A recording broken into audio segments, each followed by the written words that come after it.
even watch back. Giving players all the props or put them on blast. We don't give no hot takes, only talk facts. We're giving all our devotion, riding high on this wave of emotion.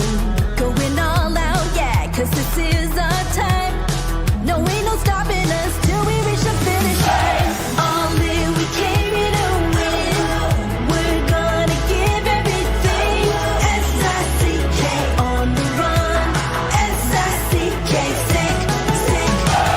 On fire, we're ready to fight. We'll bring the house down tonight. S-I-C-K on the run.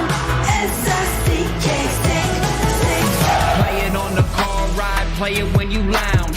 X and O, you know that we can hold it down. Shout out to my man Sammy, got it off the ground. And to all the listeners tuned in right now, got debates, analysis, and speculation. This is sports talk for the new generation. You know where to find us, got a reputation. Sick podcast, your #1 sports destination. Giving all our devotion, riding high on this wave of emotion. Going all out, yeah, 'cause this is our time. No, ain't no stopping us till we reach the finish line. All in, we came here to win.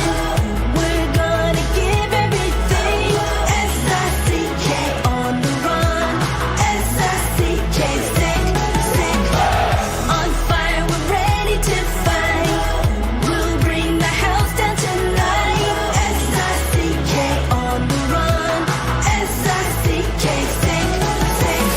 S-I-C-K, it's the sickest podcast. Tune in for the audio, or you can even watch back. Giving players all the props or put them on blast. We don't give no hot takes, only talk back. S-I-C-K, S-I-C-K, S-I-C-K, S-I-C-K, S-I-C-K, S-I-C-K, S-I-C-K. all in, we came here to win. We're gonna give everything. S-I-C-K on the run. S-I-C-K, sick, sick. S-I-C-K, it's the sickest podcast. Tune in for the audio, or you can even watch back. Giving players all the props or put them on blast. We don't give no hot takes, only talk facts. We're giving all our devotion, riding high on this wave of emotion. Going all out, yeah, 'cause this is our time. No, ain't no stopping us till we reach the finish line. All in, we came here to win. We're gonna give everything. S-I-C-K on the run. S-I-C-K, sick, sick. On fire, we're ready to fight. We'll bring the house down tonight. S-I-C-K on the run. S-I-C-K, sick, sick. Play it on the car ride, play it when you lounge. X and O, you know that we can hold it down. Shout out to my man Sammy, got it off the ground. And to all the listeners tuned in right now, got debates, analysis, and speculation. This is sports talk for the new generation. You know where to find us, got a reputation. Sick podcast, your #1 sports destination. Giving all our devotion, riding high on this wave of emotion. Going all out, yeah, 'cause this is our time. No, ain't no stopping us till we reach the finish line. All in, we came here to win. We're gonna give everything. S-I-C-K on the run. S-I-C-K, sick, sick. On fire, we're ready to fight. We'll bring the house down tonight. S-I-C-K on the run. S-I-C-K, sick, sick. S-I-C-K, it's the sickest podcast. Tune in for the audio, or you can even watch back. Giving players all the props or put them on blast. We don't give no hot takes, only talk back. S-I-C-K, S-I-C-K, S-I-C-K, S-I-C-K, S-I-C-K. S-I-C-K. Turn up your volume. Because you're about to listen to The Sick Podcast. With Tony Marinaro. 55 seconds left in the penalty, a minute and 27 seconds left in regulation time. Boston 4, Montreal 3. Lafleur coming out rather gingerly on the right side. He gives it into Lemaire, back to Lafleur. Oh! The sickest Montreal Canadiens podcast. You're in the ball! Sports entertainment like no other. Rejoint, on lui fait perdre la rondelle, une passe devant. Et c'est le dégagement et ce sera la victoire des Canadiens. Coupe Stanley pour les Canadiens. Leur 23e de l'histoire. You found the dogs! John, you found the dogs! He found the dogs! And all together, they worked a young team to the top. And now, a 24th Stanley Cup banner will hang from the rafters of the famous Forum in Montreal. The Canadiens win the Stanley Cup. Brought to you by Energy Transportation Group. Driven to be different. La Tibi. Embrace your true nature. And Playground, your premier gaming destination. It's gonna be sick. Marinaro on this Thursday, December 5th, following the big 2-1 overtime win versus the New York Islanders, in which Patrik Laine played his first regular season game as a Hab and scored a goal, and Captain Suzuki scored the game winner last game. The Canadiens were looking to make it 2 in a row tonight, and they did. A 3-0 win versus the Nashville Predators, who lost last night in Toronto. They lost tonight in Montreal, and guess what? Patrik Laine scored again. One very good-looking member of Montreal sports media said a couple of days ago that he couldn't wait to see Patrik Laine on the Montreal Canadiens power play, and said he hadn't been this excited about a Montreal Canadiens power play in a long, long time. He also said that Patrik Laine has the best wrist shot that he's ever seen of a Montreal Canadiens player in the last 40 years or so. And I double up on that tonight. What a shot again by Patrik Laine. What a game by Samuel Montembeault, who was solid for a second game in a row. Huge win. The Canadiens had 5 games at home in a row. Tonight was game number 2, and they've won both. And they get ready to host the Washington Capitals on Saturday night. Sick Podcast brought to you in part by Energy Transportation Group, a leading full-service logistics provider serving all of North America, driven to be different. Also brought to you in part by Playground. Looking for the ultimate entertainment experience? Playground has it all. Gaming, poker, fine dining, live music, DJs, all with unmatched customer service. Why go anywhere else? Just administered downtown Montreal, across the Mercier Bridge. Playground, your top destination for fun. And also brought to you in part by Energy Transportation Group, a leading full-service logistics provider serving all of North America. Once again, the Montreal Canadiens get a shorthanded goal from Jake Evans, a power play goal from Patrik Laine, and an empty net goal from Yoel Armia, and they win by a score of 3-0. It's now time for the McGuire Report. The McGuire Report. Presented by Vago Italian. Pierre McGuire is brought to you by Vago, and we'll get to them in just a minute. We thank them for that. Pierre, how are you? I'm fantastic. Tony, how you doing? I'm doing really well. I want to let all of our viewers know as well that Brian Wilde will join us in about 25 minutes time, and we're going to get Brian's perspective as well, and I think we can have a pretty good three-way conversation going, Pierre. But look, I know a lot of people are going to say the Nashville Predators are bad, and clearly something's not working for that team, but you still have to go out and you still have to win the game. There's a lot of things I liked about the Montreal Canadiens tonight, Pierre. I love the way they sacrificed their bodies. This is a team that blocked 23 shots tonight. I love the confidence that Samuel Montembeault is gaining, especially leading into this Four Nations tourney. It seems like he's really turning it around and getting more and more confident. I love the fact that Patrik Laine played in his second game. He scored 2 goals. I'm sure there's a lot of things that you love, Pierre. What did you love from the Canadiens tonight? Jake Evans. Jake Evans was outstanding in this game. I thought he was going to get another goal. And Roman Josi turned the puck over in the third period. I thought his face-off play was solid at key times in the game. I was really impressed with David Savard and his shot blocking. And how about the speed of David Savard coming out of the penalty box in the second period and almost scoring? I was like, whoa, that's impressive. I don't know if it's so much speed, Pierre, or the fact that he was going up against players who were pretty tired. Yeah, they were tired, but I'm going to give him the benefit of the doubt, Tony. I was going to say that's a little bit of good speed, a little bit of jumps for David.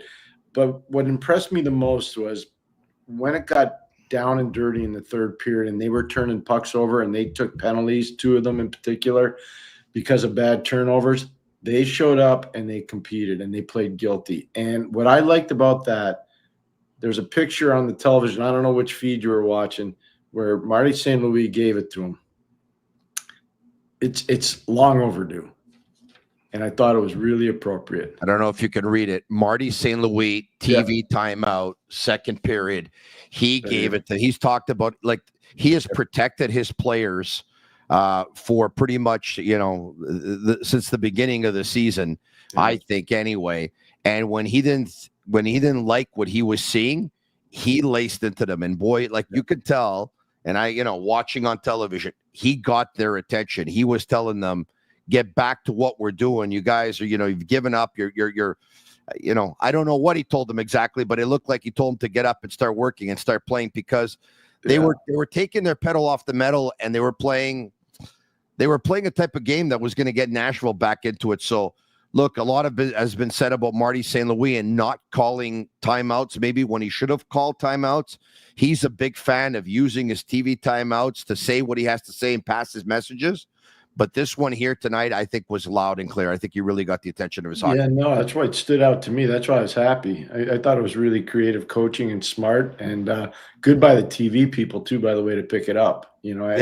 That's not that easy to do during a TV timeout, because a lot of times in the truck, guys are taking rests or they're building video replay packs and things like that. But that was a good catch by the TV people as well. But I think the Laine factor is huge. And you can see it on the power play. It opens up a lot more. And I'm going to keep beating this drum. Lane Hudson being on the first power play makes a massive difference. You can just see it. The composure level, the decision-making, the opening, the passing through lanes. It's just better for everybody. So there was a lot of good things. There were some bad things too. There's no perfect game yet for this team. The turnovers and the puck management has to be better. Slafkovsky's got to be better coming out of his own zone. He has to be. Kirby Dach's got to be better coming out of his own zone. Those are two situations where both those guys know they need to be better. But by and large, this is a pretty darn good game for Montreal. Slafkovsky said the other night that a member of the organization really gave it to him and told him to basically pick up his game because it wasn't good enough. And it's been reported now that it was Kent Hughes that gave it to him. So he went out. He didn't like what he was seeing from Slafkovsky. He issued a wake-up call. But I have to agree with you. I don't think Slafkovsky was hitting tonight. He was using his body. He was engaged in that sense, yes. But some of the decisions from a hockey sense perspective, some of the decisions he took in the offensive zone with the puck on his stick, I don't think was good enough. And when I showed you that paper as well, and look, there's a lot of positives to get to, but we're going to talk about that. We're going to talk about this a little bit later, what I wrote in the paper right above Marty St. Louis TV timeout.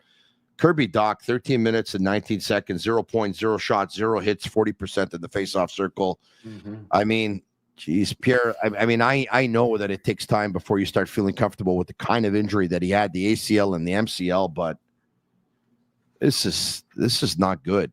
No, right. That's why those are the two guys I brought up right away. I mean, look, I'm looking at it as an evaluator. I'm not looking at it as a fan. And so my emotions, I'm disengaged emotionally. I'm watching it like this is a business decision. And right now you're not living up to your end of the bargain. And I'll tell you, nobody's talked about this enough anyways. Ryan O'Reilly didn't play for Nashville. No. And Tony, that's a factor. So they could get away with that tonight. Even though Kirby Dach didn't play well because O'Reilly wasn't there. If O'Reilly's there and Colton Sisson's really playing as a number 2 or number 3 guy, that changes the dynamic of that game, especially if your second center's not competing hard enough. Yeah, Steven Stamkos was playing center tonight, right? He hasn't played center in a while. I'm worried about Steven, by the way. We talk about the Montreal guy, and this is a Montreal show, but I've known Steven a long time. Something's off kilter there. I don't know what's going on there. Something's not right there. Pierre, you know what? I know Jonathan Marchessault had 5 shots on goal, but he's responsible for that turnover on the Jake Evans goal. Yeah, and something doesn't look right with Jonathan Marchessault either. And by the way, I don't know if it's just something wrong within the team, because it can be that. If I were Andrew Brunette, I'd be a little bit worried right now, I think.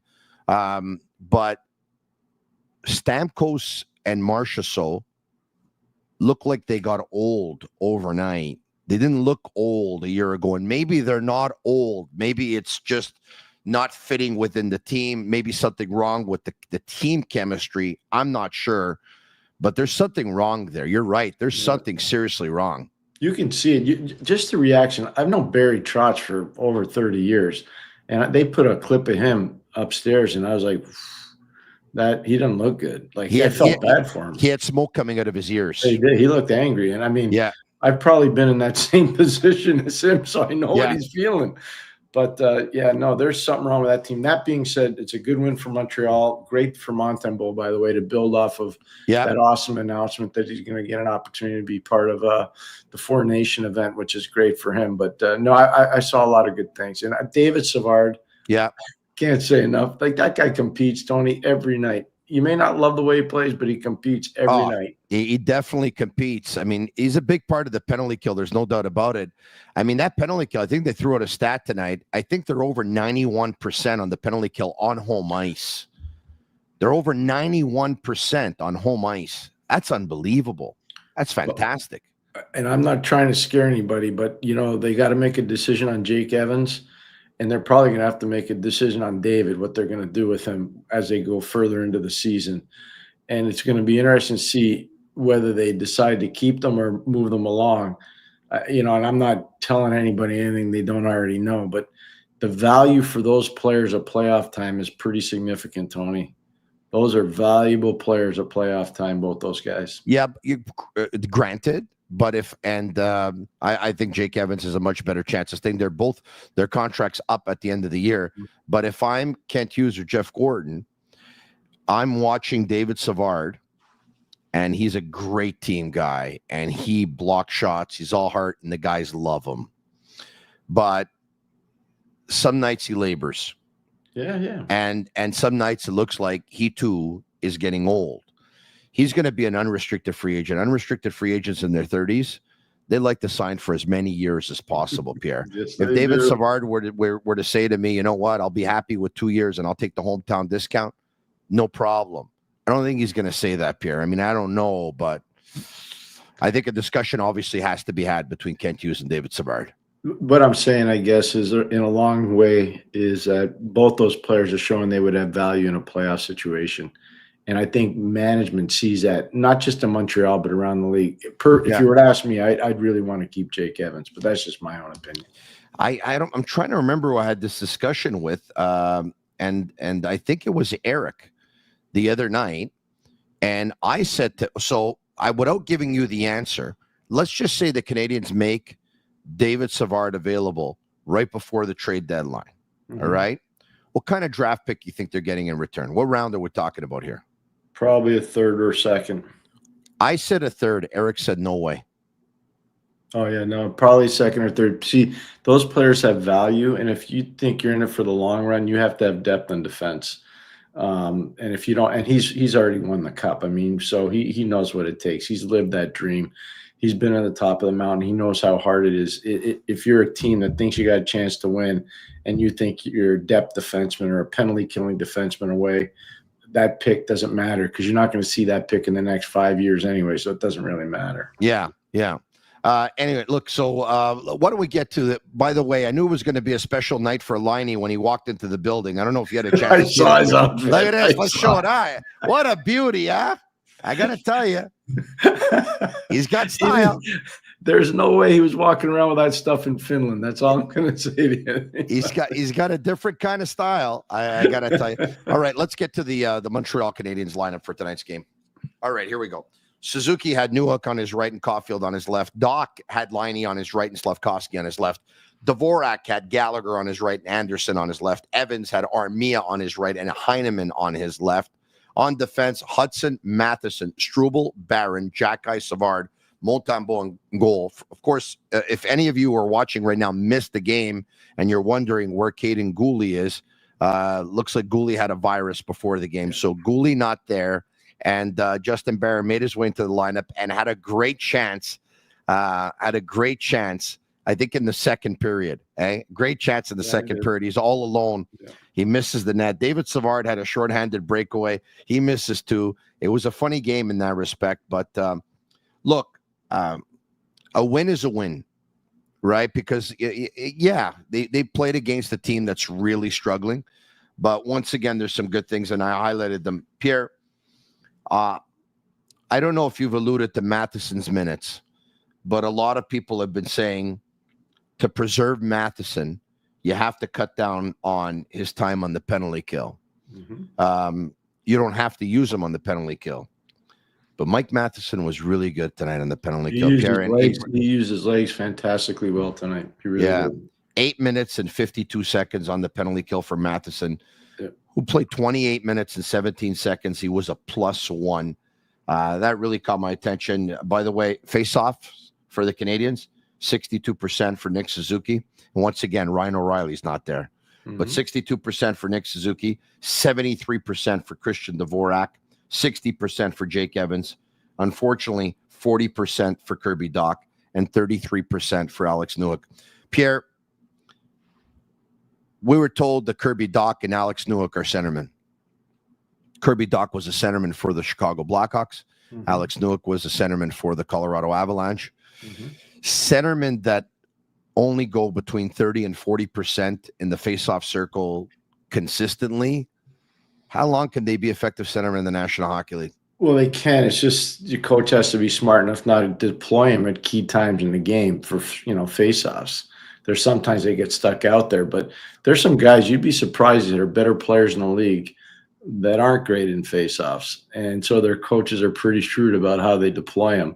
I don't know if you noticed, there was one time tonight where Marty St. Louis had Suzuki and Dvorak on the ice, and it was probably the only time we saw them. And Dvorak got kicked out of the circle, and then Suzuki came in. He lost the draw, but nonetheless, he made sure he had two centermen on the ice. So there are different ways of protecting your centermen that aren't great. Sometimes there's star players that are really, really good players. They're just not great at faceoffs. Yeah, Marty's got a habit of putting Suzuki and Dvorak together to start overtimes 3-on-3 to take the draw, and now he started to doing in defensive zone faceoffs as well. Yeah, so that's what I'm saying. So it's just it's one of the ways you can protect players that aren't great on face. But for me, with Kirby, anyways, Tony. Yeah, it's not so much about faceoffs. He's got to keep battling and moving his feet and getting up to the pace of the game and start dominating the puck the way he's capable of doing. Yeah, there's another player I like tonight that maybe, it's going to take a while before other people talk about him. But there was a time when Arbor Jacki was being a healthy scratch. And then when he was in the lineup, he was getting 10, 11, 12, 13 minutes max, healthy scratch again, doghouse, healthy scratch, 10 minutes, 11, 12 minutes again. Arbor Jacki, an assist in this hockey game. He's +1. He played 19 minutes and 27 seconds. Yeah. Played 19-27, 33 seconds shy of 20 minutes tonight for Arbor Jacki. He took a penalty, which I'm sure that Marty St. Louis probably is not happy about. There was a lack of discipline there. He had to get in an extra shot. Yeah. But Arbor Jacki played well, Pierre. He was really good, and there were times when he played on the right side and times when he played on the left side. So that's not easy to do, especially as a left shot playing on. It's Struble. You saw Struble take the penalty when he was playing on the right side as a left shot. Yeah. So it's not that easy to do. Gooley's really good at it. Matheson's really good at it. I thought Arbor was very good tonight. I really did. And again, it's that the refinement of him is going to be understanding when he can do that extracurricular stuff and when he can't. And the time that he chose to do it tonight is when he shouldn't have done it. He'll learn that, though. But I agree with you. I thought he was a lot better again tonight. We will be taking calls tonight on this Habs post-game show of the Sick Podcast at 1-888-585-SICK. 1-888-585-7425. So if you want, you can jump on a line already and get that line now while it's open. Also, we're going to get to some of your questions. You want to ask Pierre, you want to ask Brian, who's going to join us in about 10 minutes or so. You can go ahead and ask them your questions. Pierre, let's talk about that line of Dach, Slavkovsky, and Laine. Mm-hmm. Marty St. Louis said last game that he actually liked some of the things that they did. They didn't score 5-on-5, but then again, a lot of goals weren't scored 5-on-5 by the Canadiens in these last two games. Laine scored both games, both times on the power play. I think for now it's probably okay because you're still seeing, Pierre, that his cardio isn't where it should be. Like, I don't think you could put him on that top line where those two other guys are going at 100 miles an hour and he's not. But once again, do you keep him with two struggling line mates? You just talked about Jake Evans. Every time you talk about Jake Evans, without you ever telling me, I have a feeling that Jake Evans is your kind of player. That you like the guy, that he's a smart player. Yes. And he gets guys going. I mean, would you make a change and put him with a guy like a Jake Evans, who's a better 200? Well, right now in his career, a more sound defensive hockey player than Kirby Dach, and based on what he's been showing us, a better offensive player than Kirby Dach as well this year. Would you make it? It'd be interesting to see the experiment tried. You know, the next team coming in are the Washington Capitals, and then they're going to be tired. They got to play in Toronto the night before. Like Nashville tonight. Yeah, it's just the same as Nashville. So I wouldn't be afraid to do that against Washington, who's played a lot of hockey of late anyways. But to me, the biggest thing eventually it's going to happen. I think it's going to happen. You're going to see Laine move over to the right side, and he's going to play with the two big boys, with Caulfield and with Suzuki. And then you're going to have an interesting thing, how you're going to fill out the rest of your lineup. Because I think that line's going to be just stupendous.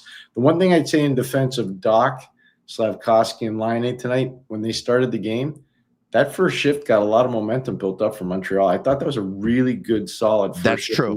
That's what you want to see. That's what you want to see. Pierre, once again, we know that his cardio isn't where it should be. We know that his endurance isn't where it should be. Patrik Laine has told us that, and the video doesn't lie. We can tell. That, never mind the shot, though, just when he gets the puck on his stick, there's a lot of calmness in his game. He doesn't rush passes. He's very smooth, Pierre. He's very smooth. Oh, he's slick. There's no question he's slick. You know what's surprising? And I'm, again, watching him a long time. One of the skills that he has that's really improved over time, his ability to distribute the puck on his backhand. And if you see him doing it, he's doing it a lot. And I think that's a newfound art for him. And it's something that's really important for him long term because it allows him to play both the right and the left side pretty effortlessly. Okay, let's talk about Alex Newhook. Ever since he's been on that line, look, the good news is the Canadiens have won their last two games. And, you know, maybe Marty St. Louis looks at that and says, I have no need to change the lines. If it ain't broke, don't fix it. We won our hockey games. They haven't scored really 5-on-5, but they've won their hockey games, the last couple of games. But Suzuki and Caulfield, Newhook has the speed to follow. But there's not much getting done. I'm going to answer it for you. There's not much getting done there. I would agree. So I'll give you an example. Last night in Toronto was in a real tough game with Nashville for most of that game till the third period started. And then the coach got involved. And he put Marner and Matthews together with Matthew Nyes. Yeah. And all of a sudden that game changed. And it changed that fast, Tony. And so, you know, whether it was Marner dominating the puck, whether it was Matthews finishing plays, or there was Nyes finishing plays or creating on the forecheck, stuff was going on because of a subtle little line change. They took Nylander off the line, put Marner on the line. I don't know if that'll happen with Cole Caulfield and Suzuki if they put Laine up there, but I'd love to see it have a chance. And I think you would too. Yeah. Pierre, talk to me about like a coach like Marty St. Louis who has Sam Montembeault that's going to be going to the Four Nations tourney. He's got Laine and Armia who are going to be going to the Four Nations tourney, but Caulfield and Suzuki are not. Caulfield and Suzuki are very important players on this team. But instead of going to the tourney, and now they could still go, by the way, if there's injuries between now and then, but instead of going to the tourney, they're probably going to go to Bahamas instead and relax and recover and recharge. Does a coach want his players to go to the tourney, or does a coach want his players to recharge the batteries? I think every player kind of wants to still play in best on best. And I think the coach probably feels the same way. I know, you know, when we had our really good teams in Pittsburgh, the only best on best was a Canada Cup. The guys couldn't go to the Olympics. You were kind of ticked off if your players didn't get there. You know, after we won the Cup in 91, We wanted all our guys to either be playing for Czech Republic or playing for Canada or playing for USA. We didn't want them sitting around. We want them to play. So I think most coaches want their guys in the best on best to have the opportunity to play. Pierre, I want to ask you about the Four Nations tourney because a lot's been said here in Montreal, especially with the omission of Caulfield and Suzuki. Right. I think everyone understands it's a short tourney and you can't have 12 talented players up front. You can't have 6 defensemen that play the same way either. I think everyone understands that. And I think everyone understands that it takes several ingredients to make a cake that's going to taste good. Having said that, I'll probably put you on the spot here, but I'm going to ask you. Does Anthony Cirelli and Seth Jarvis deserve to be on that team more so than Nick Suzuki? I'll never answer that question. I'll tell you why. Anybody that's on that team now, I would never disrespect them. I think they've earned their opportunity to be on that team. You can say, do I think Nick Suzuki deserves to be on that team? And I'd say, yes, he does. But I would never say who the player is I think they should take off. I respect every single guy that's playing in this event, that's been named to the event. It's kind of like, Tony, I'm on the Hockey Hall of Fame selection committee. It's an amazing honor to be part of that. And I take that position really seriously. If I showed you the amount of time I spent doing my presentations for the Hall of Fame, you'd say, McGuire, you're crazy. But it's something I really respect and I appreciate being on there. So when somebody gets in the Hall of Fame and I hear people like saying, that guy stinks, he shouldn't be in the Hall of Fame, I'm like, why don't you study him a little bit more? Why don't you actually see what he did? I just think it's disingenuous to slam guys that get put into these amazing opportunities. And so for a player like Nick Suzuki, do I think he should be on a team? The answer is yes. I'll never say who I think he should replace. Just like with Cole Caulfield, I think he should be on the American team. But if you look at their roster, actually, there's a lot of goals scored on that roster. There's a lot of goals scored. I think they're the favorite to win the tourney. Would you agree with that or not? I'm taking Canada. You're taking Canada, really? I'm taking Canada. I'll tell you why. I think sense of familiarity with winning matters a lot. And there are a lot of guys on that team that have won Stanley Cups, and a lot of them have been together. You look at Alex Pietrangelo and the tie-in with Shea Theodore, the tie-in with Binnington, the tie-in with Colton Parayko. You look at with Stone, with Mark Stone. I mean, there's a lot of the winning with Reinhardt and with Bennett from Florida. You look at Cooper, you look at Makar and Taves winning the Stanley Cup in Colorado. There's a lot of winning that's going on with that group, and there's a sense of familiarity. And here's the one other thing that I think is really important. Sidney Crosby's the leader, and McKinnon worships at the altar of Crosby, and you got to know McDavid can't wait to play with Sidney Crosby. I just think this is a totally different thing, and Crosby's the guy that I think makes a massive difference for Canada. Yeah, if you come to think of it, Pierre McGuire is going with the team that has McDavid, Crosby, and McKinnon. It's probably not that bad after all. Throw in Cale Makar while you're at it. A shout out to Betway and get a free bet up to $200. If your first bet loses, scan the QR code on the screen or click on the link in the details section to create an account and redeem your welcome offer. Offer is only available for new customers. Terms and conditions apply, of course. Offer is not available in Toronto. Must be in Ontario, that is. Must be 18 years old and older and play responsibly. All right, okay. Back to the Montreal Canadiens we go. Jayden Struble. Jayden Struble played 17 minutes and 12 seconds. He imposed himself physically tonight. Defensively, I still think with positioning. You talked about him being on the right side. He can get beat there, obviously, because, he's not as comfortable as he would be on the left. Yeah. But he had 5 hits in tonight's hockey game. He's really imposing himself physically. Tony, the player that I know is a guy that just was a demolisher, whether it was at the prep school level or at the college level. And at both levels, he was physically intimidating. I'm starting to see more of that player. What I think they've tried to do is take the bad penalties out of him, a lot like what they're trying to do with Arbor Jack guy. Yeah. The one thing I'd say, to be fair to him, it is a hard ask for a guy that's used to playing on the left side to play the right side as an offside shot. It's not that easy. And you saw Marchessault saw that right away, and he walked him pretty good tonight. I've been told that Brian Wilde is here. Right before we get to him, I want to tell you that the McGuire Report is brought to you by Restaurant Vago. They've been open for 23 years. Longevity. Not many restaurants can say that they've been open that long. Private dining rooms for any occasions, birthday engagements, corporate meetings, plenty of free parking after 6 p.m. Open Monday to Saturday evenings and lunch Tuesday to Friday. They are on Green Avenue in Westmount, corner of the Maisonneuve. Fresh quality ingredients, old world Italian classics, and new Italian. Jot down this number, 1336 Green Avenue. 1336 Green Avenue in Westmount. For reservations, call 514-846-1414. Let's bring in, from Global TV Montreal, Brian Wilde. Brian, how are you? I'm very well. How are you, Pierre? Nice to see you again. Very good to see you, Brian. Have you, you know what? I was going to say, have you ever been part of a three-way discussion with Pierre? And yes, you have, because of course, yes, with Murph, not too long ago. You were on the iPad. It was yes, a pleasure. Yeah, I remember that. What did you think of the Canadiens win tonight, Brian? Well, that's one of their best efforts of the season, right? I mean, a shutout for Montembeault, you start there. And then 17-7 or shots on goal halfway through the game. That's pretty impressive. Seven shots allowed halfway through a game for the Montreal Canadiens team that's allowed so many this season. Add the power play with Hudson on it, just like Pierre called for. Remember when I was on with Murph? And I said it was going to take a little while, and it finally happened. And you can see you change that weapon there and the way he distributes. And now he gets to distribute to another shooter, which opens up both Laine and Caulfield. And Suzuki can just swim around and look for holes, and Slafkowski can stand in front of the net, and suddenly the power play looks like an NHL top caliber power play. And I was impressed throughout. Brian, I got to tell you, and Tony too, I watched that power play. Now I'm expecting to score all the time. The last time they were running the power play, I'm like, okay, this is going to kill off 2 minutes, and they're not scoring on this power play.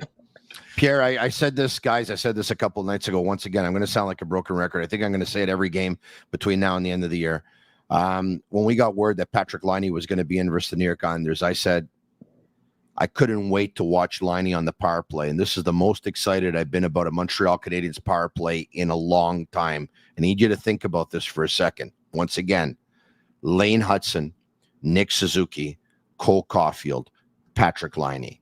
And another thing I said, Brian, in the 40-plus years that I've watched hockey, and I go back to when I was 12, out of all Montreal Canadiens forwards, and there's been some of them that have had lethal wrist shots. I think of Kostitsyn. I think of Pacioretty. I think of Caulfield. I think of Kovalchuk. I think of Kovalev. I think Patrik Laine's got the best wrist shot I've seen of a Montreal Canadiens player in the last 40 years. Well, I that's a hell of a tale you're telling there. There have been a hell of a lot of good hockey players in the last 40 years on the Montreal Canadiens, but it's been a long time since, I mean, everybody knows it, right? Everybody knows it's been a long time since they got a guy with 40 goals. Everybody knows that 84 points, Kovalev's the only time they broke point per game this century. It's been a long time since anybody got any excited about anything offensive on this hockey team. And this is the best power play I've seen since Kovalev was there, Zednik was there, Sheldon Surrey was firing bombs. Kobe was at the half wall, sometimes at the side of the net, sometimes. Mark Streit was in there for a period. Markov would go backdoor. But it's been a long time since we felt that look, right? Yeah. But this one seems to have all the weapons. And if Slafkowski can find a way, like tonight, half glass full, Slafkowski had a great game because he should have scored 3 times. Half empty, he had a terrible game because he didn't score any times.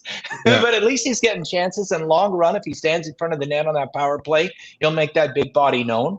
So, yeah, I like all the weapons. It looks good to me. Brian and Pierre, I'd like to bring up the schedule for the month of December, right? So here it is. Okay, so we knew the Canadiens were playing 5 games in a row on home ice. And some naysayers would say, well, you know what? They still have to go out and win those games. And then if I would say, well, they're playing very beatable teams, well, others would say, well, yeah, but the other teams are probably saying the same thing about the Canadiens. So now they played their first 2 games and they got 2 wins. We're not going to get carried away here because we realize that the Nashville Predators and the New York Islanders are not they're not the Red Army. Okay, we get that. But Pierre, I'll start with you.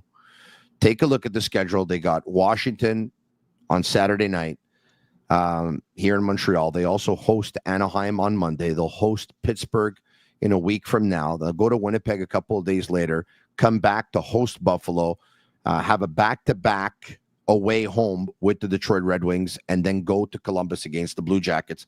And they'll go into Christmas that way. Can Laine's return, or Pierre, do you think Laine's return can galvanize this group? Like, you're starting to see Laine fire those pucks, the goals go in, smiles from everyone, the bench. All of a sudden, it seems like guys are believing. It almost seems like they pulled off this blockbuster trade a week ago, gave up no one, and they got Patrik Laine. I understand it's 2 games versus 2 very, very average to below average teams, Pierre. Can Laine galvanize the group? I think he already has. I think Brian already talked about it, I think, sensibly about the power play. It's energized the power play. And whether he's playing on the top line or whether he's playing on the second line, he's going to make whomever he's playing with better.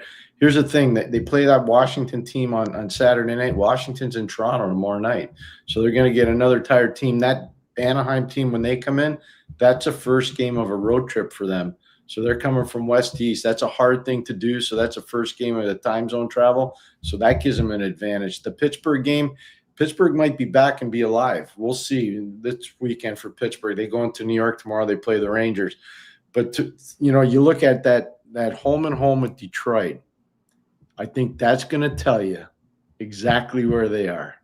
But do I think the player can galvanize? You're talking about Laine galvanize? Yeah. I think he's already done it. Brian asked Pierre the question earlier on, does Marty St. Louis think of maybe taking Laine away from 2 very struggling forwards? Oh, wow, that's a tough one, right? I'm going to go to analytics a bit as the answer here. Like, I haven't actually noticed that Alex Newhook has done a ton on that line, but since they've been together, they're getting an 80 shot share every night. So something's going right, even though I don't feel as if I understand what Alex Newhook is contributing, except for the big speed he has to open space for the other 2 guys. But he's not implicated a lot, and he's not handling the puck a ton, but the line is working. Now, if that line is working and Laine is still available to try to strengthen another line, I don't know if I would do that. But the fan side of me would really like to see it. And it would be fun to watch. We talked about Jake Evans before. It seems like Evans is getting everyone going. Pierre was saying interesting decisions coming up. I listen. I think I think we can all agree that Yoel Armia, Christian Dvorak going to the final year of their contracts. Can we agree that the Montreal Canadiens are going to trade these players before the deadline? Armia and Dvorak, we can agree on that? Well, if they're not in the mix, like we're seeing a team in the last couple of nights that was the sentence that Hughes and Gorton said. We think we can be in the mix, right? Yeah. Yeah. I mean, agree. they got a long way to go. Yeah, I understand that, but that's why I said those 2 Detroit games are going to be really important games. That's going to be, you lose those, I think you probably are in a different stratosphere. If you win both of those, it's a totally different thing. Pierre, and we're going to know at Christmas. Yeah, it's early to talk about this, Pierre, because I can ask you this very same question I'm going to ask you now, probably in 2 months from now. But you're the GM of the Montreal Canadiens. Come mid-February, your team is in the mix. Yoel Armia is in his final year of his contract, and so is Christian Dvorak. Do you keep him here because you're in the mix, knowing that at the end of the year you'll lose them and they'll sign somewhere else? You'll get nothing for them. Or what do you think you can get for them? You talked about David Savard's value before. You said a second pick. Yeah, second or third rounder. Yeah, for Savard. I wouldn't be in a rush to move anybody if I thought I was really in the mix, and here's why. When next year comes up, I'm probably looking at Owen Beck to replace Christian Dvorak, so I'm really not worried about that. And in terms of Yoel Armia, I might have Luke Tuck. I may have Florian Jack. I may have somebody else coming up. I may have Michael Hayes. I don't know. I may have Demidov. I'm not worried about that. I'm worried about this year. And Can I answer that one too? Sure. Yeah. I just want to fish on. That's where I think managers get in trouble. They overthink it. If your team's got a legitimate chance to make a push, you think both those guys need to stay, then they stay. If you think that your team's better without them, you move them. But I'll tell you what, Owen Beck's a player. Like, you got guys coming. And so if I'm the Canadiens, this is the first time in a long time I'm pretty optimistic about my roster. I'd like to answer that one from a strength of return point of view. if you're talking about a second or third round draft choice, we know that they have about a 10% chance of making the league and about a 5% chance of being a star. So if you're getting like a third rounder and you already have, I think the Canadiens have 12 9 in the next one. And then after that, they got 9 in the following one. There's no shortage of picks already. They don't need more picks. They need to stabilize what's happening in an overall viewpoint where all of the players can feel the culture of winning and all of the players can feel the improvement along the line that they can build. They don't need more picks. In fact, you're only allowed 50 contracts, folks. So, if you're like, oh, well, you got to get a third rounder for Dvorak, that's not going to move the needle 95 times out of 100 anyway. Yeah. Pierre, you know that everyone watching us right now, like it's probably divided in two groups. There's probably one group that is really happy that the Montreal Canadiens won because all of a sudden it's 2 wins in a row. They take a look at the schedule. They see some games there versus Buffalo and Columbus and back-to-backs versus Detroit and the game versus Pittsburgh and the game versus Anaheim. And they're saying, you know what? I think the Canadiens can go on a run here and I think they can be in the mix. There's another group that's saying, this team still can use another top 5 pick going forward, and winning this game is probably going to be counterproductive. Now, we know the players want to win. We know the coach wants to win. We know the GM and the executive vice president of hockey ops, they want to win. Everyone wants to win. But what do you say to those two groups right now? That group that's watching us right now that is saying, okay, they won. It's nice to see Patrik Laine score. I'd love to see him score, but the Canadiens lose the game and they get closer to a better pick, which is not happening right now. So this win is counterproductive. What do you say to that group, Pierre? Basically what I'm asking you is, if the Canadiens don't get a top 5 pick, are you comfortable with the assets they've accumulated up until now in the prospects they have? 100%. This is the most optimistic I've been about this team in probably 15 years. Wow. So everyone needs a top 5 pick, but if they don't get, not the end of the world. Yeah, they're not close to being a lottery team, in my opinion. Once they get going here and they get stabilized and the roster starts to figure it out, no Caden Gooley tonight, I think there's some stuff going on here that's really positive. And Laval's going to play a lot of meaningful games. Pascal Vincent's done a really good job down there. I enjoy watching their team a lot, and you can see those kids all getting better down there, all of them. What if the season's over, and when the season's over, they realize that the guy they traded for doesn't cut it to be a second-line center? And I would say that the only dispute I would have with Pierre's answer is in that second-line position. Otherwise, I agree with Pierre, the other 99%. But here's the thing. You asked Pierre about a top 5 pick. It's not the only way to get a second line center. It's not impossible to get a center that's a top 6. How did the Washington Capitals get Dylan Strome? Free agent signing, 1 year, exactly. $3.5 million. Pierre-Luc Dubois was thought to be, the guy. Hasn't worked out, but he changed teams.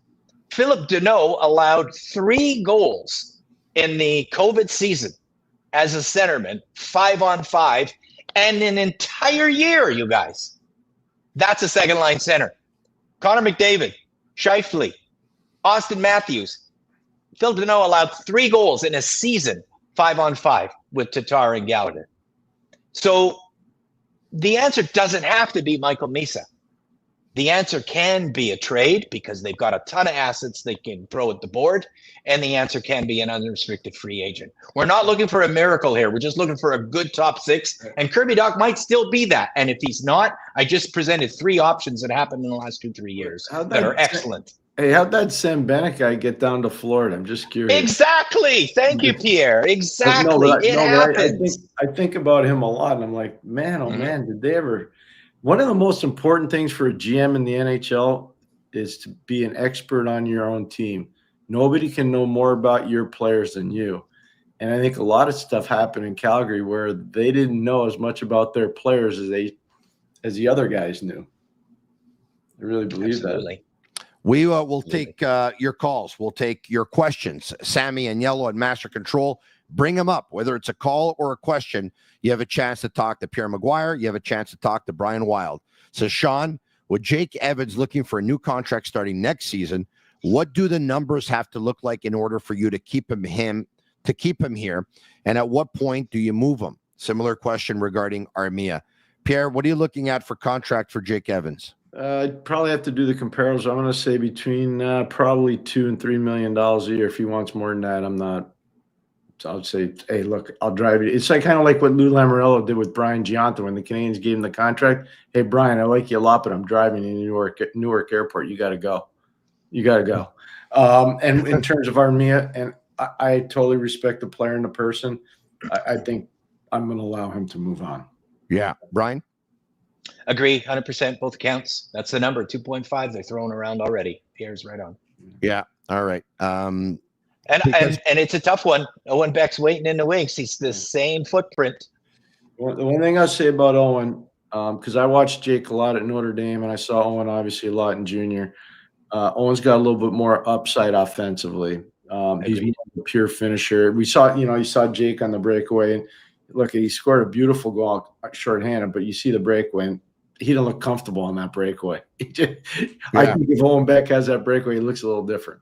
But I think Jake's a better penalty killer. I find Jake scores more difficult goals than the easier ones. Sometimes he misses. It's just he scores some goals sometimes. That's what I'm saying. Yeah, he scores some goals sometimes. And I'm like, I didn't think he had those hands. And then all of a sudden you see something easy come at him. And you're right. It doesn't always look comfortable. We'll take your calls at 1-888-585-SICK, 1-888-585-7425. It's not every day you have an opportunity to ask questions to Pierre McGuire and Brian Wilde.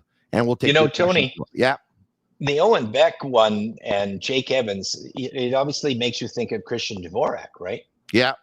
Like he's in the same spot. So maybe Jake Evans gets work if they give up on Christian Dvorak, which I think is probably likely. I agree with that. Yeah. Then again, what's the possibility of an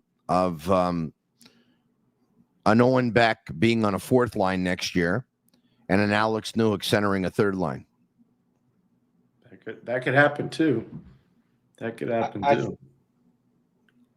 I think that might be good for Alex Newhook. I'm just trying to get Newhook off the first line. Yeah, what's the last couple nights has kind of made me feel is it just shows how when you got a guy slotted in the right place, it all works. Like look at the third and fourth lines the last two nights, especially Gallagher and Anderson. Like they're slotted in a spot where they can show what they still have to give the National Hockey League. And Martin St. Louis has done a great job in rewriting, Kirk Muller's sort of way, how they're going to rewrite their careers. And I've been really impressed with the third and fourth lines because everyone's starting to get slotted in the right spot. And I think that's where Alex Newhook needs to get slotted as the third line. Let's go to the game sheet. Let's take a look at who scored the goals and when tonight in this hockey game. It was Jake Evans in period number 1. There you have it, unassisted, a Jonathan Marchessault turnover. And then in period number 3, it was Patrik Laine with just a lethal wrist shot on the power play. 5-on-3 power play, by the way, with the assists going to Suzuki and Lane Hudson. And in an empty net, it was Yoel Armia with assists going to Jacky and Evans. The Canadiens win by a score of 3-0. Let's take a look at some other stats on the night. And here you have it. 30 shots for the Canadiens, 29 for the Predators. Canadiens win 56% of the draws. Hits in this hockey game. The Canadiens had 26. The Predators had 19. The Canadiens blocked 23 shots. The Predators blocked 11. Look at the giveaways, guys. Nashville, 19 giveaways. The Canadiens, 8. So the trackable ones for fatigue, because it's a back-to-back against a fresh team, are hits. You see Montreal's got more hits than Nashville, and your turnovers are a fatigue thing. And you can see Montreal has less turnovers than what Nashville has. And a lot of that's back-to-back versus a fresh team. Let's go to Dave. Dave, welcome to the Sick Podcast. Habs postgame. What's on your mind? Well, I just want to say I was born in Herbert Reddy Memorial Hospital, 2 blocks from the Montreal Forum in 1953. So I've seen the good, the bad, and the ugly of the Canadiens, and I'm still a fan. Do you think that playing with Patrik Laine is going to help Doc? They both had leg problems, and seeing how Patrik comes back with it, will that help Kirby? Pierre? I sure hope it does. I mean, we saw that first shift of the game tonight where I thought that the entire line looked really good. But I got to think at some point Kirby's going to get energized by the fact he's playing with a real legitimate top-end scorer. And I hope it energizes him. He looks a lot more energized, I think, now than he did probably the first 15 games of the year. It was an odd hockey game, guys, because the Predators were on the power play often tonight, and the Canadiens weren't able to get some of their best offensive players a lot of ice. Cole Caulfield only had 14 minutes and 50 seconds tonight. Nick Suzuki had 16 minutes and 6 seconds. Take a look at Lane Hudson, who doesn't play the penalty kill. Lane Hudson had 16 minutes and 36 seconds. So some of the Canadiens' best offensive players weren't able to get that much ice time because of killing penalties. But Patrik Laine got 17:05. Brian, how did you think he did in the 17:05? I think he's rusty, 5-on-5, and just a little bit of fatigue. You know, I think maybe his cardio's not quite there yet, but the shot's always going to be there, and he's unleashing it. And so the numbers in the goals total, if you give him a chance on the power play, are all going to be there. So, I mean, obviously an incredibly valuable addition for a team lacking in goals sometimes. And I think he's energized Slafkovsky some. I feel like Slafkovsky's enjoying the big man beside him, and he's learning a little bit about, because I think they have the same profile. Yeah. You know? Big boys expected to be good around the net, use the body. And I think Slafkovsky kind of looks at him and says, that's me in the future a little bit, though he's going to have to improve his shot for sure. Yoel Armia last year was awesome in the final 3 months of the season. And he talked about the fact that he saw a mental performance coach. And Patrik Laine came out a couple of days ago and said that he talked with his therapist, and, you know, he deals with some anxiety before games and stuff like that. And the therapist really, really helped him out.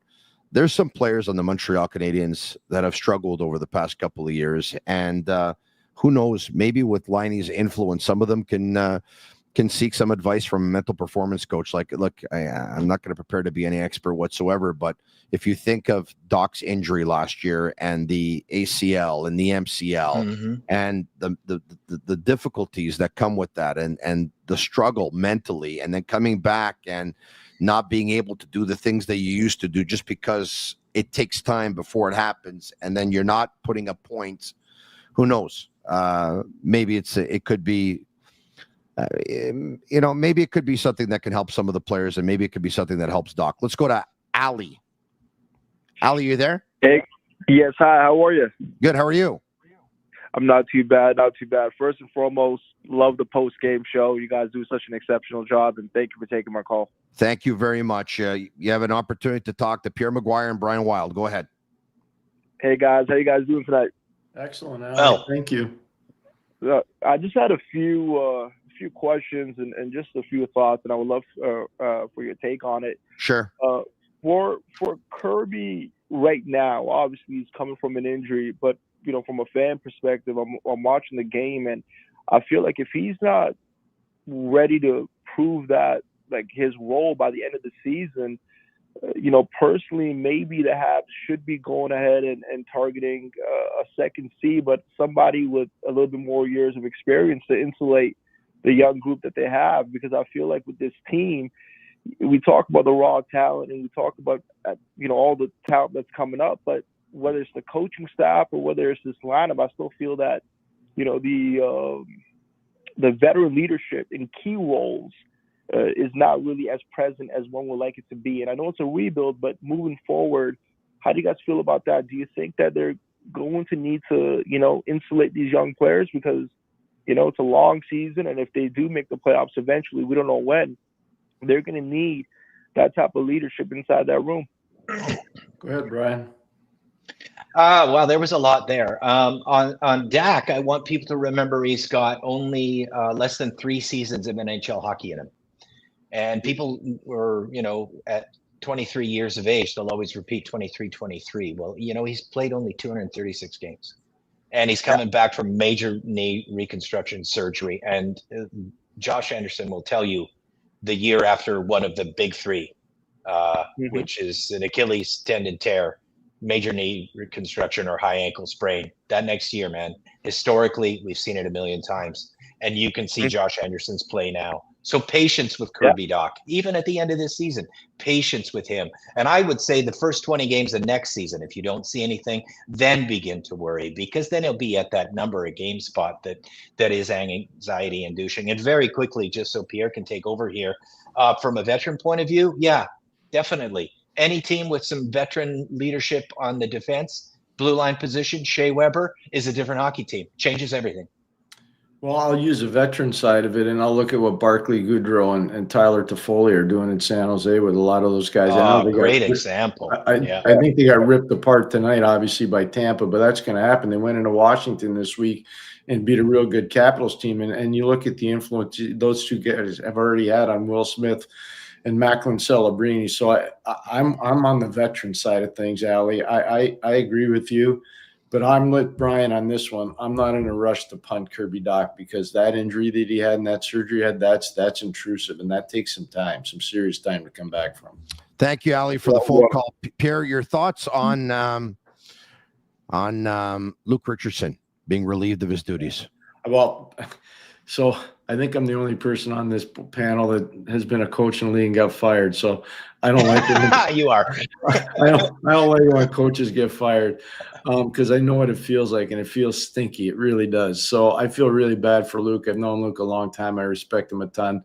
I think he can get back to work. I don't think he can get back to work as a head coach. I think he'll get an assistant's job if he wants to get it right away. But I'm going to be totally straight up here. I think that Chicago's rebuild has gone awry. I don't think it's nearly as good as what they thought it would be. And I think Luke's paying the price for that, which is unfortunate. Wow. Can I ask? I'm really intrigued by that, Pierre. Why do you think it's gone awry? I'm looking at their goal differential. I'm looking at the amount of losses they have. I'm looking at some of their younger players who they're counting on that haven't been getting better defensively. It's just, if you ask me, I'm watching San Jose in a rebuild and I'm watching Chicago in a rebuild. I'm saying, okay, you know what? These guys in San Jose are actually doing something. They're making an impact. Anaheim's going through a rebuild, and I'm looking at them. I'm going, they're making an impact. And I'm not saying that Chicago's doing that. I'm not seeing that. I'm just not seeing it. Pierre, so you're going with patience with Kirby Dach. And I think we all believe that the Montreal Canadiens, look, they're going to give him every opportunity, right? They went out, they traded for him, right? So they're going to give him every single opportunity. We're seeing that.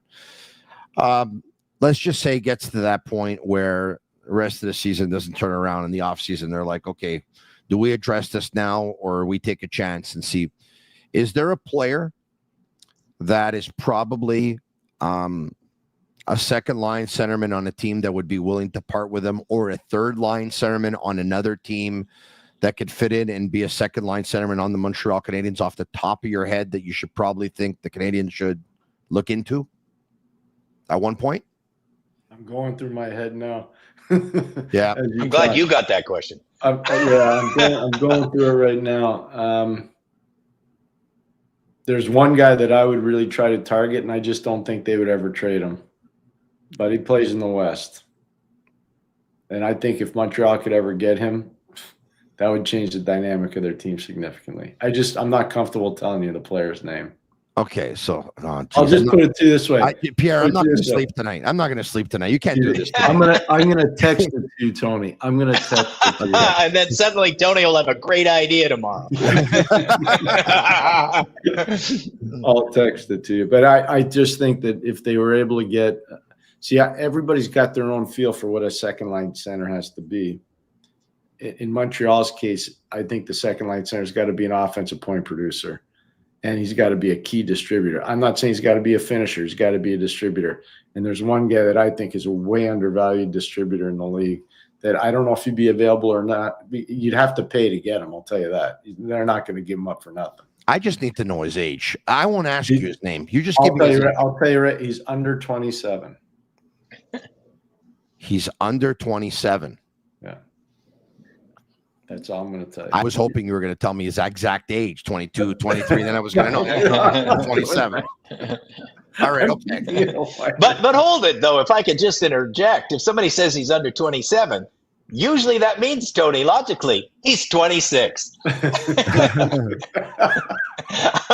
It's just the way people think. Hey, listen, if I could just interject while we're trying to think of who Pierre's center is.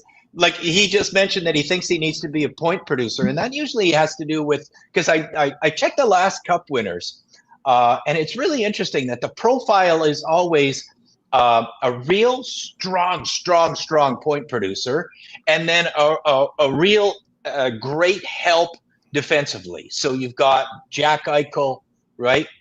And then Chandler, Stevenson. So, and then you got Cirelli was actually second line center a lot for Braden Point. But in those examples, and Alexander Barkov, had his help. In those examples, that first line guy had a giant ability to get big points. And if the first line guy doesn't have that giant ability, Ryan O'Reilly, Braden Shen, then the second guy has to have the ability to get big points too. So I agree with Pierre on the makeup of what the champion is always. And I don't think Suzuki's in the Barkov class. So that second line center has to be the equal to Suzuki. So I'm going to agree 100% with how Pierre framed that. So I'm going to give you the Bowman School of Hockey terminologies. 7-player profile. You need to have 2 dominant centers. You need to have a power forward. You need to have a specialist forward, whether he's a power play, face-off, shot blocker, penalty kill, whatever. That's number 4 out of 7. You need to have an elite puck-moving defenseman. That's 5 of 7. You need to have an elite shutdown defenseman. That's 6 of 7. And because of the parity in the league, you have to have an elite goalie.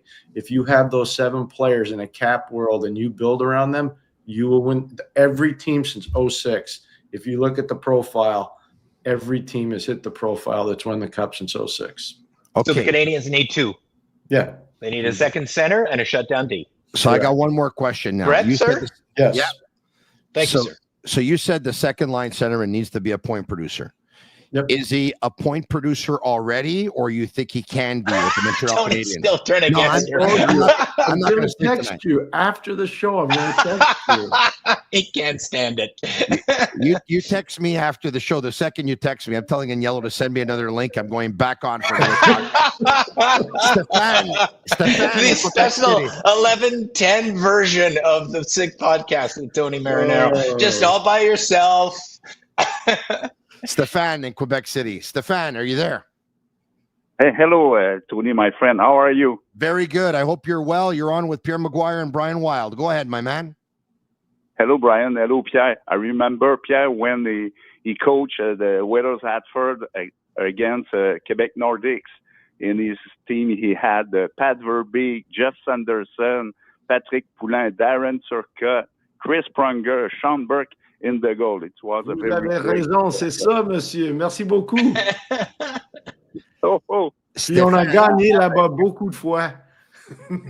Stéphane? Yes. Est-ce que tu sais que la femme de Pierre est une belle Québécoise? Est-ce que tu le savais? Non. Ben oui, c'est pour ça qu'il parle français, à part le fait que... Puis ma mère est québécoise aussi, c'est ça. Ben moi aussi.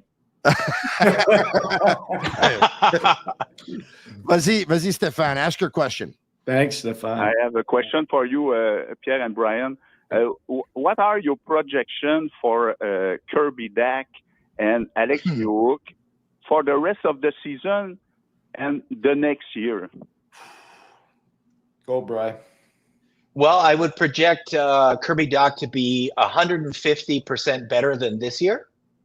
I think there'll be a massive improvement from Kirby Dach after he gets comfortable, both mentally, emotionally, and physically with the major knee construction. And I only see an upside of maybe 20% from Alex Newhook. I have to say I've been pretty disappointed in Alex Newhook. I thought he was more of a player than I've seen, and I don't see much more upside, sadly. And you know what, Brian? If I can, Pierre, I'm going to agree with you on that one. What Newhook is, we all know he's got foot speed, right? Yeah. But what Newhook has shown me, I'm comfortable in saying that, look, anything can happen. I hope for him he turns it around. He's just a player who comes and goes in flashes. Yeah. He's not implicated enough in the play. You know what's heartbreaking for me? It's a player that I watch in the BCHL.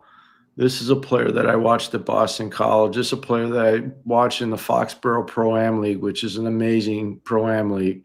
Oh, yeah. And he was a dominant player, and he loved the puck, and he made the players around him better. He loved the puck, eh? He loved the puck. And wow. I don't know what's happened. I'm being frank with you. I don't know. And, you know, I was just over in Europe, and I was talking to Joe Sakic. He was over there scouting, and I was over there working, so we were talking. And, you know, like, Duhok was a good player on their cup-winning team. He's a valuable component. And I don't know what's gone on. I don't know. But when you brought up Alex Newhook, right, and you said you saw him BCHL and you saw him also, of course, with Boston College. BCHL, I mean, Kyle Turris was a dominant hockey player with the Burnaby Express in the BCHL as well, really right? Dominant player. So Cale McGuire was a dominant hockey player in the Alberta Junior Hockey League, and I'm telling you right now, a lot of teams made a mistake. Three teams. He went 4th overall.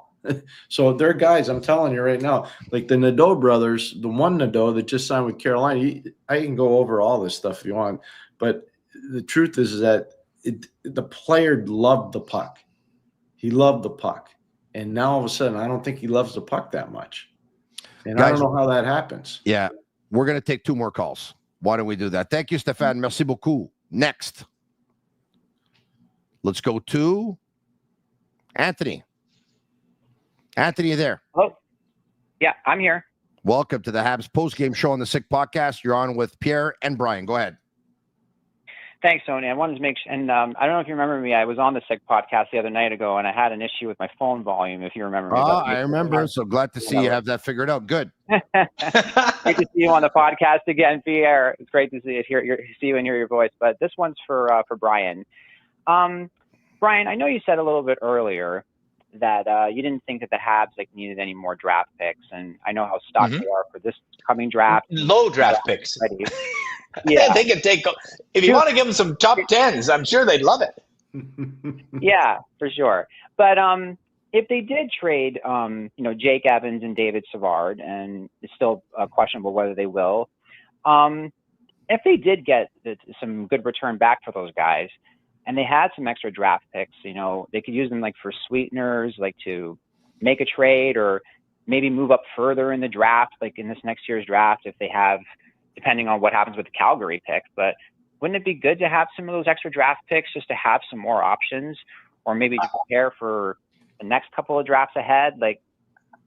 Just your thoughts. I think they already have that ammunition. Is my answer to that, Anthony. I think they already have that ammunition. They already have a boatload of picks that they can turn into returns. So, I mean, obviously, if they're completely out of the mix, then you trade away Armia. You trade away Savard if they're completely out of it. But if there's any chance of it, I think I can say with a high degree of confidence that Jeff Molson wants to be a part of this now. Winning. Not having 26 picks in the next 2 years instead of 19. Totally agree. Thank you, Anthony. Let's get to one Good question, because I know everybody loves those picks. Josh, go ahead. Josh, you there? Yes, I'm here, Tony. How are you? Very good. How are you? I'm great, thanks. This is Josh from Calgary. Hi, Pierre. Hi, Brian. Oh, Calgary. Josh, what do you know? doing? Cool. I'm great. Yes, thank you, guys. I listen to you guys every night, Tony. And, it's an honor to be on the show with you guys here right now. And I have a great question for you, at least I think so. And let's say the rest of the year, everything goes right and there's no more injuries and everyone plays the way they're supposed to play in line A and all that. And next year we go off to a better start and there's no injuries. And, maybe he does score that 40 or 50 like he wants to, or maybe even 30. That's fine. My question is for you is, if and when that happens, is the guy going to stay in Montreal when he does, and let's say he does he break the bank and extend and want a lot of money, or is he going to keep the same, in your opinion? And, I want to be, like he says, I want to be here to win a cup and all that, and I'm not going to break the bank and just, take, a reasonable amount and let's do this? Or is he going to say, hey, I want maximum amount of money and blah, blah, blah, or is he going to leave? Guys? Go ahead, Brian. Oh, okay. Well, I would say that he will take approximately about the same money if he puts in the type of totals that we've seen for him. And I think that when you look at what happened in Columbus, and even after a coach and GM change, he still didn't want to be a part of that room. I think Patrik Laine is the type of man that if he's in a good situation and he likes where he is, and if you listen to the quotes in the last 2 days, he's completely loving where he is. He will not care so much about money. He will care about his happiness. Yeah, I think the last years of his life have just shown with getting into a relationship that's changed his life, moving to a city that's changed his life, learning a lot with the psychiatrist about how you find happiness in this world. If ever there's a guy that's going to decide to find a place that makes him happy, it's that man right there. Yeah, no, that's well said. I completely agree with that. I really do. I don't really know Patrik well as a person. I obviously know him as a player, but just listening to some of his sound bites, really impressed of the passion that he has just to be a member of the Montreal Canadiens and also to live and call Montreal home right now. So absolutely. I think he would. I think he's a real happy guy right now. And it's important to him. And he's seen sadness. Yeah, I agree. So what do you think the term will be? 4, 5, maybe 6 years? He's only 26, believe it or not. Yeah, I was going to say he's still younger than you think. I'm going to say probably 6 years. He probably. Yes. I wouldn't go. I personally would not go 8, but I think you're going to have to go to 6. I would agree with that. Yeah, 5, 6, or you're not going to get him. No, that's you know. And I think Kent Hughes would make him a real fair, comfortable offer. Yeah. If he's already found success in his city, a GM loves that. You're already successful. You're already happy. Let's continue. And this guy, look, he's got the opportunity to be a rock star here. I mean, he almost already is 2 games in. I mean, it's an Alex Kovalev vibe. It's exactly the same kind of vibe. I mean, they're loving him. Really is. And you know, 2 goals, 2 power play goals. That's awesome. Yeah. And if ever he struggles, you know, we can call up Bob Gainey and they could take a walk in the old port. Remember when he did that with Kovalev? Oh, remember that? Yeah, Bob Gainey and Kovalev in the old port. That reminds me of your story about Kovalev, Pierre. That's one of my all-time favorite stories. He's on for 4 minutes. Coach just stay out there. Just says stay out there. Stay out there. You love it so much. I don't remember who it was that told me this, but geez, and I'm gonna have to think about this one tonight. But somebody told me that Gainey said to Carbonneau, "You handle all the players. I'll handle Kovalev." Yeah. And that's something. Alex high maintenance, right? Alex a different cat. And you know what? Patrik Laine seems like a little bit of a different cat himself. But these special players, a lot of them are different, right? Yeah, they're artists. They really are artists. They just think in a different way that a lot of us think. They're just different. They really are. He's won friends in the room. I mean, did you see Cole Caulfield celebrating his first goal? I mean, he was trying to leap up and just be as tall as him. But it was beautiful to see. And the bench too on the first goal tonight. And I mean, here's a team that's in 30th in the league, but the camaraderie on the team and the desire to still be a part of something good. It's a big credit to the head coach, who's taken heat for stupid reasons. You're right. I think that there's still a lot of good in this season to be had. Guys, I want to end it with this. I want to tip my hat to Samuel Montembeault. When the Canadiens picked him up on waivers, first couple of times I saw him play, and I've said this story before, I didn't think he was a National Hockey League goaltender, right? So obviously I'm no goalie expert. This guy's character, I'm really impressed. I mean, Samuel Montembeault has really bounced back, and he's dug deep to get where he is. And you know what? There's still plenty of games to go before we get to the Four Nations tourney. But if he keeps on going like this, guys, I wouldn't be surprised if he wins his battle. I really wouldn't. At the same time, he's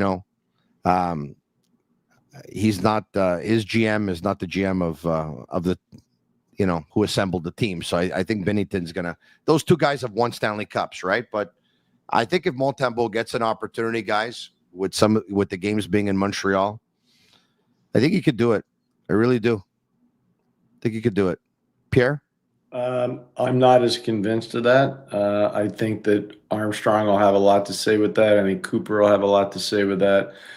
I would think that Binnington's going to get the first opportunity to prove whether he can do it or can't do it, and then I think it depends on the feel in the room.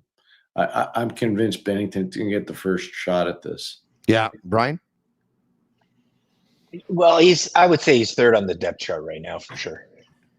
Absolutely. But it'll come down to who's hot even in the last 3 weeks before. I mean, we all know goalies are voodoo. It's all voodoo anyway. I can't figure out who's hot and who's not and why it changes so fast.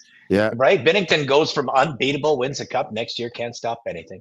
You know what's amazing? Who knows? I don't know. I don't understand goalie. I wish everybody had a chance to see Game 7, 2019, St. Louis, Boston. Just watch the first period.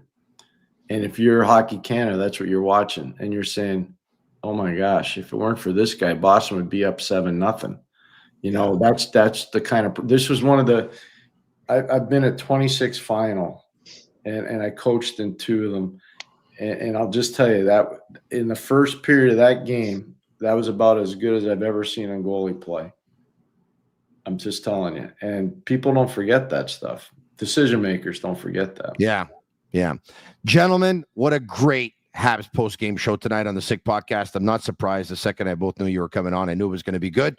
Thanks so much, guys. Have a great night. Thank you, Brian. Great seeing you. See you, Tony. Yeah, you too, my friend. I'll be texting you, Tony. Thank you. All right. We went a little overtime, but I think you all appreciate it. I think when all is said and done here, it's an hour, 15-minute post-game show. Pretty cool, huh? Special thanks to all of our sponsors, whether it's Energy Transportation Group, it's Bittt Tibi, it's Playground. Bittt Tibi, they launched their new Ultra Lager, of course, a refreshing, thirst-quenching beer, perfect for the cool fall days. Only 90 calories, 2 grams of carbs, 4% ABV per can, available in a pack of 6 and 12 in grocery stores all around the province of Quebec. It's ultra light and ultra refreshing. Our Accent Solutions moment of the game. I have it. In my opinion, can we bring it up? Accent Insurance moment of the game. For me, the Accent Insurance Solution moment of the game was Patrik Laine's goal. And I know that Jake Evans scored a big goal to give the Canadiens a lead in the first period, shorthanded. But Patrik Laine's goal on a 5-on-3, when you need to score on that 5-on-3, and it's only a 1-goal game, and he scores, and that 2-0 goal, it almost ended the game, even though it was only 2-0, but it was almost like a nail in the coffin kind of goal. And it gave Laine confidence, and it gave the team confidence, and it put a smile on everyone's face again. And they started to breathe a little bit easier. For me, Patrik Laine's second goal of the season, the goal to give the Montreal Canadiens a 2-0 lead, is your Accent Insurance Solution moment of the game. Special thanks to all of you for watching. The Sick Podcast will be back tomorrow night with Matt O'Hain, of course. Same time, same place, 10 p.m. And for all of our viewers, francophone viewers, or those qui parlent français, I'm going to go live tomorrow at 2 p.m. Eastern with a bonus edition of the Sick Podcast, which we started give or take about 3 weeks ago. Mathieu Chouinard of TVA Sport will be my guest tomorrow. He'll join me. We go live tomorrow en français, in French, at 2 p.m. Eastern. Fridays at 2 p.m. Eastern, and in English, Monday to Friday at 10 p.m. Eastern. Canadiens win for a second game in a row. They host the Washington Capitals on Saturday night. Ciao for now. And that's a wrap. Hope you don't miss us too much until next time. Follow the Sick Podcast with Tony Marinaro on YouTube, Instagram, Facebook, Google Play, and Apple Podcasts. The Sick Podcast is brought to you by Energy Transportation Group, driven to be different. Bittt, embrace your true nature. And Playground, your premier gaming destination.